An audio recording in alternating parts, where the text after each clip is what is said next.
So what are ways we as performers, composers, and presenters can continue to make our programs accessible and meaningful to our audiences?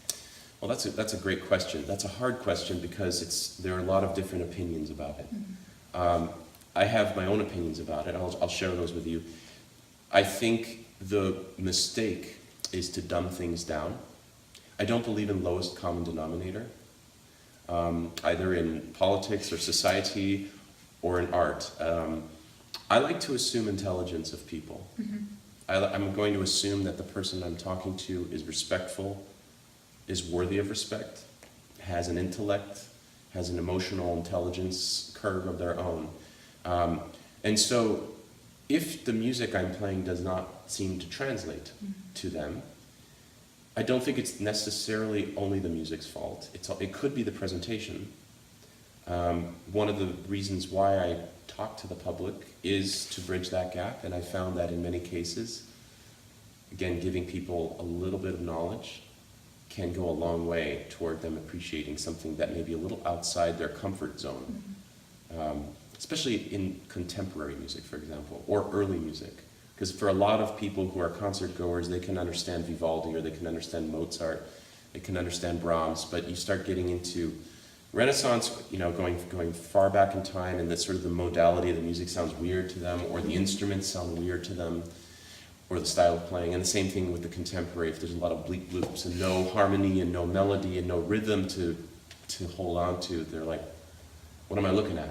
And it's similar to, if you walk into a museum and you look at a Jackson Pollock, what are you holding on to? What's the framework? And not everyone just responds to pure emotion.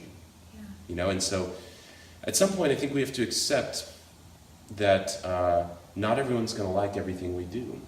And I think it just has to be about balance. So if you present a program, as I'm always thinking about programming, and I want to push people to hear something a little different, I'm not going to ask 40 minutes of them, or I'm not going to end the program with it, because I'm just asking for people to walk away, most of them dissatisfied with the experience.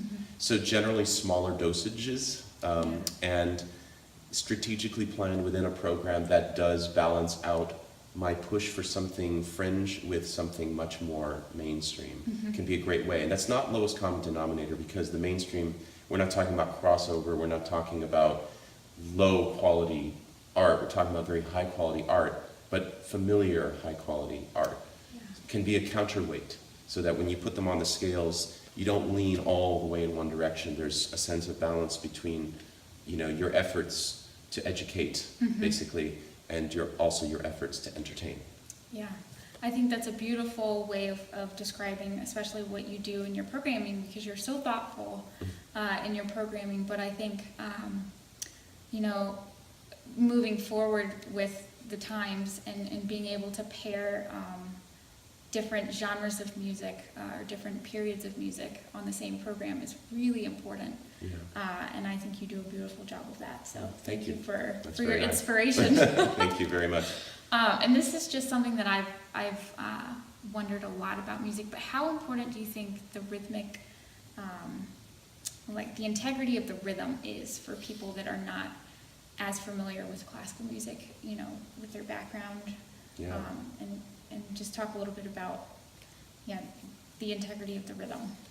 Well, integrity of rhythm is a subjective term, because there's the metronome's rhythm, and then there's the human body's rhythm. The heart does not beat like a metronome. So I would just start out by saying that I think integrity of rhythm has to do with phrase structure.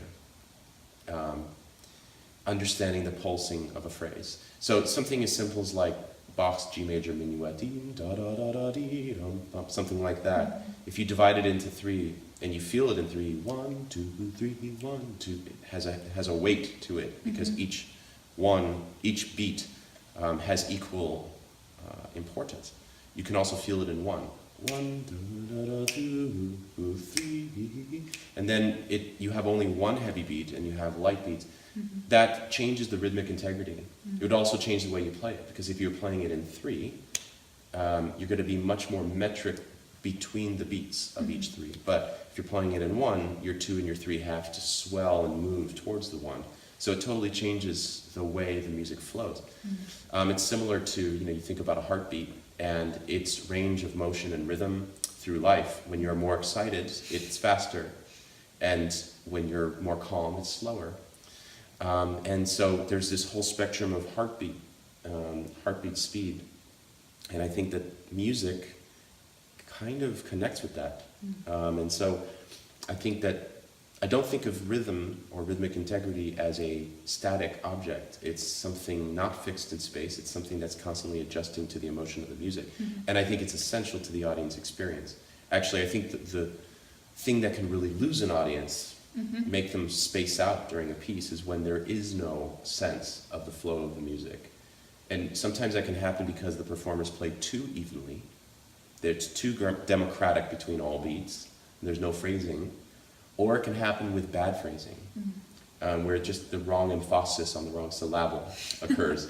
And then the words don't make sense. Yeah. It's like language.